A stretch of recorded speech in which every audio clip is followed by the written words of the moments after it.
हिंदुस्तान का एक ऐसा मुसलमान जिसने अपने देश की गरिमा के लिए जो किया, वो जानकर हर एक भारतीय का सीना गर्व से चौड़ा हो जाएगा। आपको जानकर हैरानी होगी कि हैदराबाद का एक मुस्लिम शख्स ने देश की सुरक्षा के लिए 5 टन सोना दान कर दिया।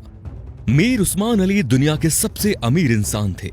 उनकी अमीरी का अंदाजा इस बात से लगाया जा सकता है कि उनका अपना खुद का बैंक था। साल 1944 में उन्होंने ही स्टेट बैंक ऑफ हैदराबाद की स्थापना की, जो बाद में भारतीय स्टेट बैंक में बदल गया। वो 438 करोड़ रुपए की कीमत वाले हीरे को पेपर वेट की तरह इस्तेमाल करते थे।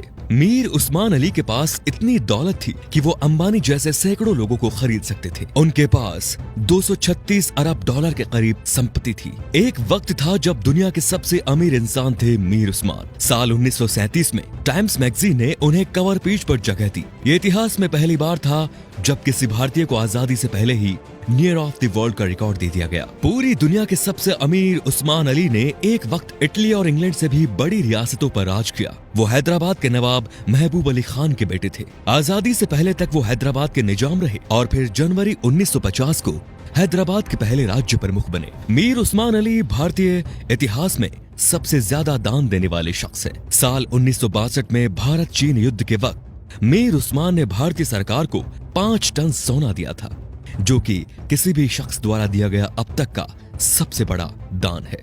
आपको जानकर हैरानी होगी कि भारत और चीन के बीच जब युद्ध हुआ था, तब भारत द्वारा इस्तेमाल किए गए हथियार और बारूद मीर उस्मान के पैसों से ही खरीदे गए थे। अगर मीर उस्मान 5 टन सोना दान ना करते तो भारत के बड़े हिस्से पर चीन का अधिकार हो जाता।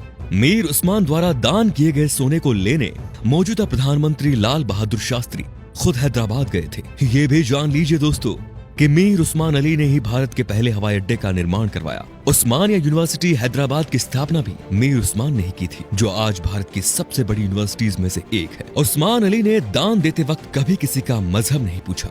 उन्होंने जहां एक तरफ अलीगढ़ मुस्लिम यूनिवर्सिटी को 5 लाख रुपए दान किए, वहीं बनारस हिंदू यूनिवर्सिटी को 10 लाख रुपए भेजे। संविधान निर्माता भीमराव अंबेडकर को मीर उस्मान अली ने 54 एकड़ जमीन दान दे दी, जिस पर बाद में कई कॉलेज और यूनिवर्सिटीज का निर्माण हुआ। मीर उस्मान के सादगी का इसी बात से अंदाजा लगाया जा सकता है कि उन्होंने एक टोपी और एक कंबल में अपनी पूरी जिंदगी गुजार दी। यहाँ तक कि उन्होंने कभी सोने और चांदी के बर्तनों में खाना तक नहीं खाया। उनके लिए एक टीन की प्लेट बनाई गई थी, जो वो जिंदगी भर इस्तेमाल करते थे। निजाम म्यूजियम में मौजूदा दस्तावेजों के मुताबिक मीर उस्मान का जनाजा दुनिया का सबसे बड़ा जनाजा था।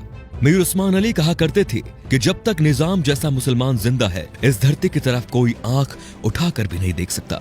ये वीडियो बनाने का मकसद उन लोगों की आंखें खोलना है दोस्तों, जो भारत की एकजुटता पर सवाल उठाते हैं, धर्म निरपेक्षता पर सवाल उठाते हैं, जो हिंदू मुस्लिम के भाईचारे पर सवाल खड़ा करते हैं। शर्म आनी चाहिए उन लोगों को कि जिस देश में कलाम साहब, मीर उस्मान साहब जैसे शख्स पैदा हुए, उन महान शख्स वाले देश में इस तरह के लोग इस तरह की घटिया सोच रखते हैं। अगर एक मुसलमान होने के नाते आपको गर्व महसूस हुआ तो इस वीडियो को दोस्तों लाइक जरूर कीजिए और शेयर भी जरूर कीजिए, ताकि ये बेहतरीन जानकारी सब तक पहुंच सके। तो हम आपसे मिलते हैं अगले वीडियो में। धन्यवाद।